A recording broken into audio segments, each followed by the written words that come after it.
Sampurasun.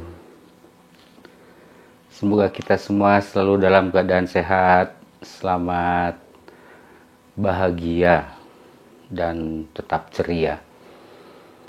Pada sesi kali ini saya mengajak untuk saudara-saudara melatih pernafasan dasar yang sangat berguna untuk kesehatan kita semua, apalagi di masa pandemi sekarang.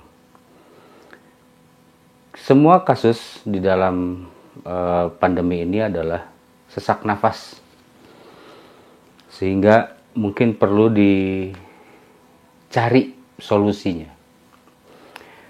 Nah, mungkin juga ini saatnya kita sungguh-sungguh berlatih pernafasan kita yang selama ini justru bagi sebagian besar mengabaikannya.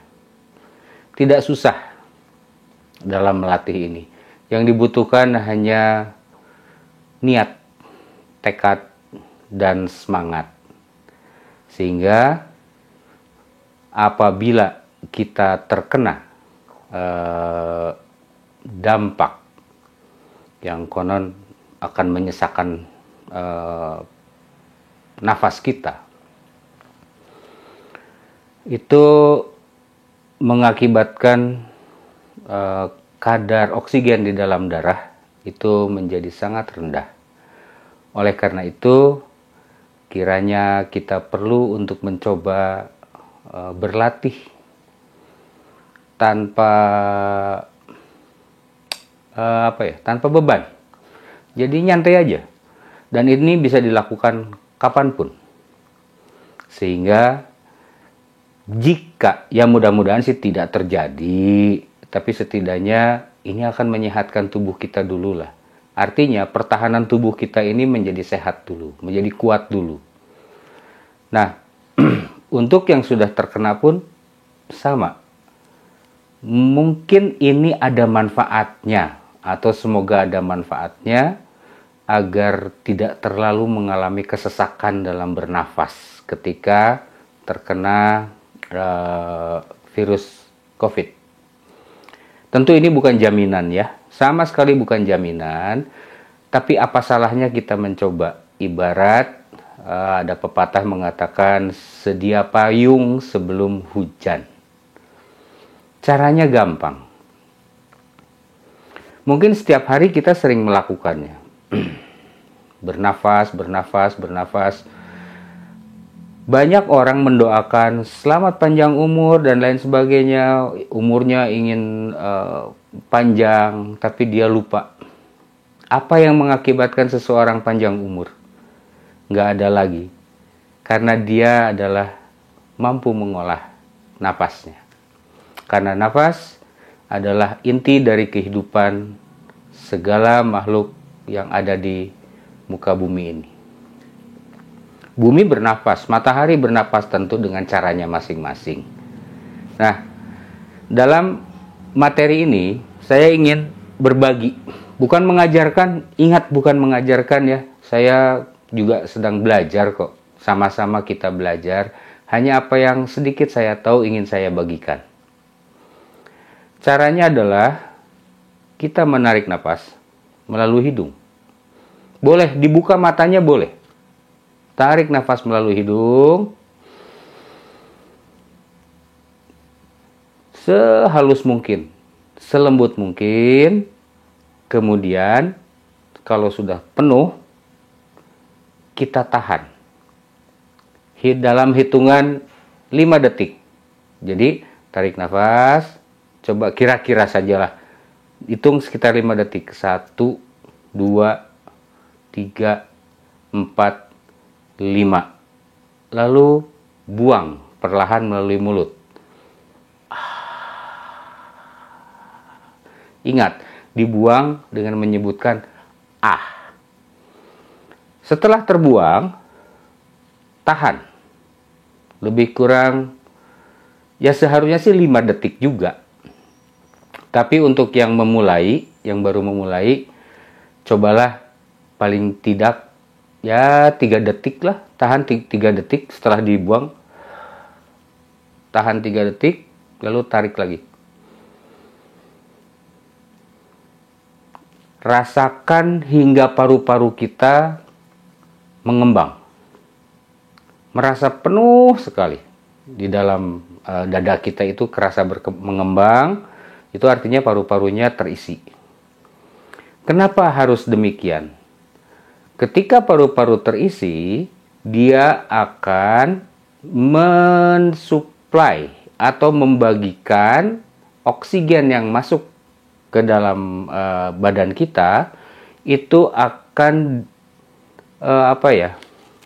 disebar gitu ya, atau akan mempengaruhi kadar oksigen pada darah, sehingga tubuh kita akan menjadi lebih segar karena kadar oksigen di dalam darahnya cukup. Nah, banyak orang penderita COVID itu pada akhirnya menjadi lemas. Kenapa? Wajar. Karena kadar oksigen di dalam darahnya pun atau saturasinya itu rendah. Nah, ini yang bahaya. Ketika saturasi oksigen di dalam darah itu rendah, maka terjadi kekacauan di dalam tubuh kita. Salah satunya adalah hilangnya kesadaran. Ya, seperti kita naik ke gunung, kekurangan oksigen, pasti kita satu, bisa muncul halusinasi, kedua, blackout atau hilang kesadaran. Itu akibat oksigen kurang di dalam darah dan tidak terkirim ke kepala. Nah, teknik ini tidak perlu berpikir aneh-aneh. Nggak ada harus begini, harus begitu, harus berpikir apapun. Selain selain fokus pada tarikan nafas kita. Selembut mungkin. Tarik pelan-pelan. Kalau sudah terasa penuh di dada kita ini, tahan 5 detik. Setelah 5 detik, buang perlahan melalui mulut.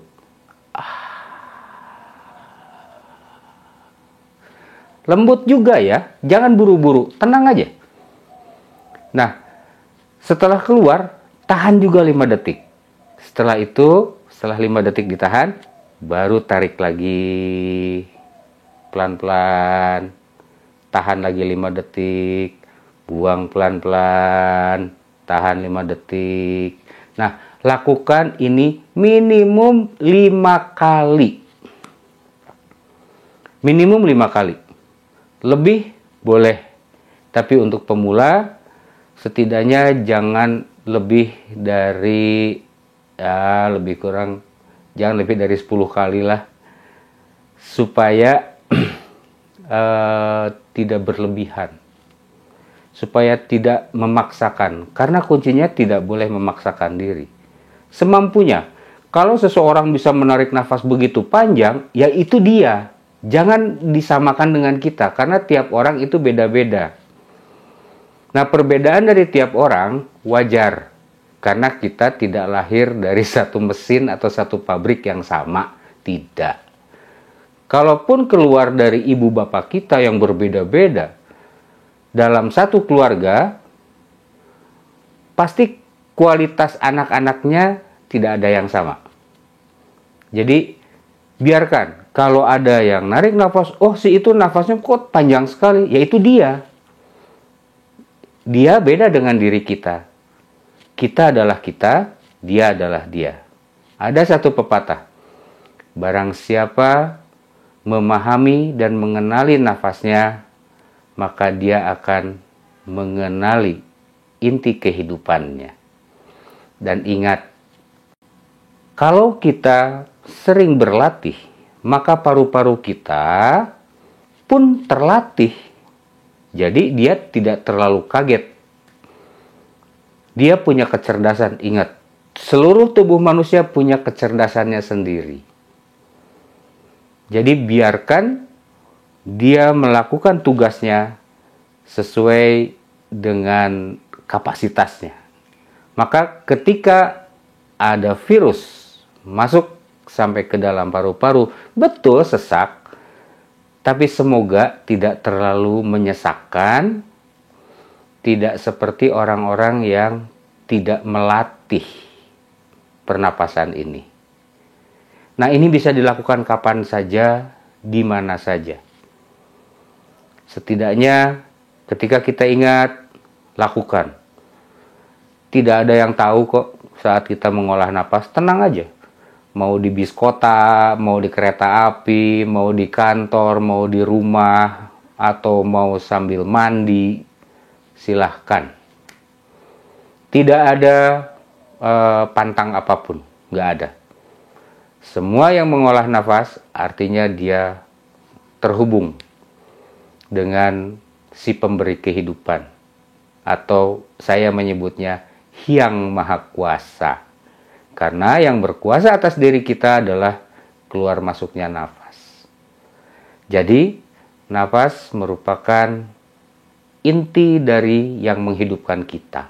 Ketika inti yang menghidupkan kita melingih di dalam paru-paru kita atau di dalam tubuh kita hingga dia mengirim oksigen ke dalam darah kita, maka oksigen itu akan memenuhi seluruh tubuh kita. Disitulah awal dari kesehatan diri kita. Ingat, berlatih. Tidak ada yang sekali berlatih langsung jago, itu nggak ada. Semua karena berlatih. Bayi bisa berjalan pun karena latihan, sehingga kemudian hari dia bisa berlari, bahkan bisa loncat. Kenapa? Karena terlatih. Demikian juga dengan diri kita. Coba diingat-ingat lagi, kapan kita melatih paru-paru kita? Sudah berapa lama kita tidak mengolah seperti itu? Mau dibilang ini merupakan samadhi, silahkan. Mau dibilang ini meditasi, silahkan. Mau dibilang apapun, masa bodoh lah. Jangan dipentingkan lagi, saya kira ya, tentang penamaan-penamaannya. Yang penting adalah kita mempraktekannya. Nah, semoga apa yang saya sampaikan berguna, baik untuk yang melakukan isolasi mandiri negatif, maupun yang melakukan isolasi mandiri positif. Semoga berguna dan kembali sehat. Kita kembalikan kesehatan tubuh kita, kita rebut kembali kesehatan tubuh kita dari serangan COVID. Ayo sama-sama kita menyelamatkan diri kita sendiri. Bagaimana kita bisa menyelamatkan negeri kita, bangsa kita, kalau diri kita sendiri dalam keadaan tidak berdaya. Semoga terpahami, semoga berguna, tetap jaga kesehatan, dan tetap bahagia. Rahayu, rahayu, rahayu.